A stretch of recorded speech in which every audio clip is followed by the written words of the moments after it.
Ang ating Bombo News Analysis naman ay may kaugnayan sa panawagang pansamantalang suspensyon ng 12% value-added tax o VAT bilang natugon sa patuloy na pagtaas ng presyo ng mga bilihin sa mabagal na distribusyon naman ng ayuda o nagaling sa pamahalaan. Ni Ate Jenny Bombo Kervin Gamad. Sa gitna ng patuloy na pagtaas ng presyo ng bilihin at mabagal na daloy ng ayuda, muling umiigting ang panawagan na suspindihin o kahit pansamantalang bawasan ang 12% value-added tax o VAT.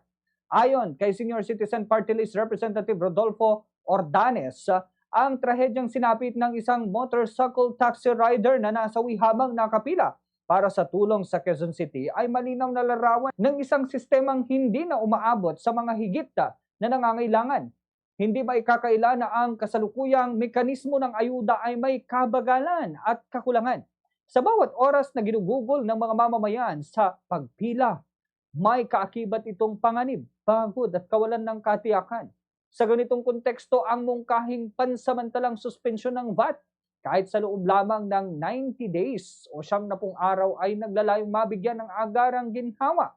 Sa halip na dumaan sa masalimuot na proseso ng distribusyon, direktang mararamdaman raw ng publiko ang pagbaba ng presyo ng mga pangunahing bilihin. Gayunman, hindi rin dapat maliitin ang epekto nito sa kaban ng bayan. Ang VAT ay isang pinakamalaking pinagkukunan ng kita ng pamahalaan at anumang pagbawas dito ay may katumbas na bilyong pisong kakulangan. Ngunit gaya ng binigyang diin ni Ordanes, nararapat ding suriin ang kabuang gastos ng kasalukuyang ayuda mula sa administratibong gastusin hanggang sa mga leakage o hindi tamang distribusyon na maaring mas malaki pa kaysa inaasahang mawawala sa value-added tax reduction. Ang hamon natin kay Pangulong Ferdinand Marcos Jr. ay ang pagtitimbang sa pagitan ng agarang pangangailangan ng mamamayan at ng pangmatagalang katatagan ng ekonomiya. Ang tanong, alin ang mas mahalaga sa panahon na ito ng krisis?